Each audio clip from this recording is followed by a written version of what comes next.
Okay, go ahead. It's not fully formed, though. Go ahead, go ahead. We're all in process here. We're all in process. Well, I mean, too, your argument is also that God is a science doctor. So then how would you explain those who live life in science or have dedicated their lives to science, such as scientists, researchers, doctors, who should also mainly attribute their lives to God, right? Who turn their lives over to Jesus, who have become Christians, and figured out the balance between faith and science. You know, I don't know. People believe things for all sorts of reasons. I mean, if we're just going to go by the numbers are on my side, because the overwhelming majority of scientists, I think it's like 93% of members of the National Academy of Scientists are atheists or agnostic, or naturalists in some way. So, just by going with the raw numbers, they're on my side. Now, I know that there's individuals who, come to different conclusions, but just saying, they come to different conclusions, so let's take a look at their specific arguments, and let's put that on the table and examine their evidence and see if it holds muster. So far, I'm open to if you guys actually want to put something on the table, but so far I haven't seen anything that would be persuasive. Yeah, something over there. I think you're right. Young man with glasses. Me? Yeah, you're right. No, but now that you called on me, I was thinking on something. Can we kind of shift to a moral question? Yeah, go ahead. Okay. So what do you believe is the greatest good for humanity? I think that at bottom, every single human being, whether you're sinner or saint, if I could use your language for a minute, or whether you are a citizen or criminal, we all want to flourish, and we all want to live a good life. So it's like let me interrupt you. It's the Greek concept of eudaimonia, happiness. It's not just a subjective felt feeling. It's living life smartly, flourishing. I think every single human being, even though we don't live up to those aspirations a whole lot, that's what we want at top. So I think that would be fun. So would you agree that our ultimate good is to further the species? Well, I think we naturally do that, whether that is our ultimate good. Look, I'm not a social Darwinist, if that's kind of where you're going with this. I think that the neo-Darwinian synthesis explains the biological origins of life pretty sufficiently, but what social Darwinists do is they'll take that biological process and explanation and they'll fuse it with moral meaning. I don't want to do that. Because as David Hume pointed out, a couple hundred years ago, you can't get it off of it. You can't describe how we came to see the diversity of life biologically, so to speak, and I think there's any sort of moral conclusion you should derive from that. So I just don't know. But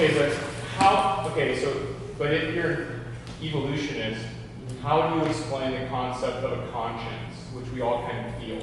Well, good question. An example.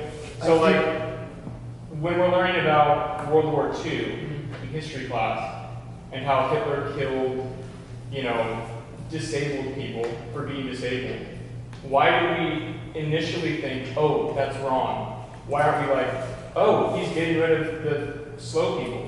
Sure. So So you're asking me where I get my moral compass from? Well, not just yours, but it seems to be a connected theme in all of us.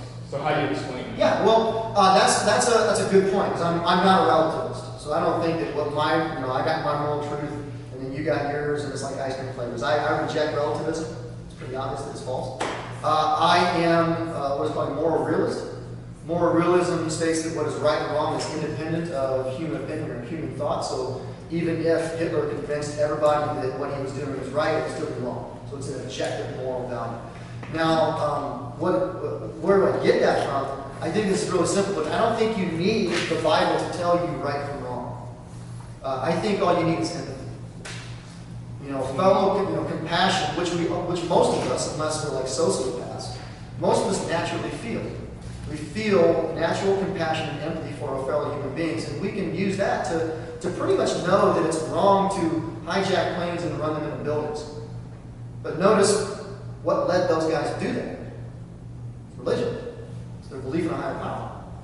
It's So that's one of the reasons why I don't think you need a guy to tell you right from wrong. Because, you know, you mentioned conscience. We all have it. We all have it. But how do you explain that? I think it's an evolutionary adaptation. Now that doesn't mean that the survival of the fittest is our standard of good. I'm not making that argument. But if you want to ask me a separate question, different question, like how we got our consciousness. Because the conscience is obviously not physical. I mean, you can't bash a person's head open and find the conscience. So where does that spiritual, non-material element come from? Yeah, I think what you're doing here is you're making a logical error called a category mistake. Category mistake would be like asking, you know, how much does the color blue weigh? Or what does the number 3 smell like? Even though you can't like literally open up a brain and see a conscious in there, I think states of consciousness are dependent upon brain states. They're not exactly the same thing as a brain state, but they're what's called supervenient upon brain states. And here's what this means. A supervenient state is like wetness to water. So you take H2O, right? So you take 2 hydrogen atoms and you take an oxygen atom, and they don't feel wet. They're not wet. They don't have that property, right? But you put them together, and then all of a sudden we have the property of wetness. So it arises as a supervenient property on top of physical properties. And so I think that's what consciousness is. It is a supervenient property that arises when matter reaches a certain form of complexity. And so, you know, like one of the pieces of evidence for this is we can correlate brain states with consciousness states pretty closely. Like when a neurosurgeon pokes this area of your brain, you know, your hand does this, or when this area of your brain lights up, you know that you are feeling love. We can correlate it pretty closely. So that tells us that there's a pretty strong causal dependency going on.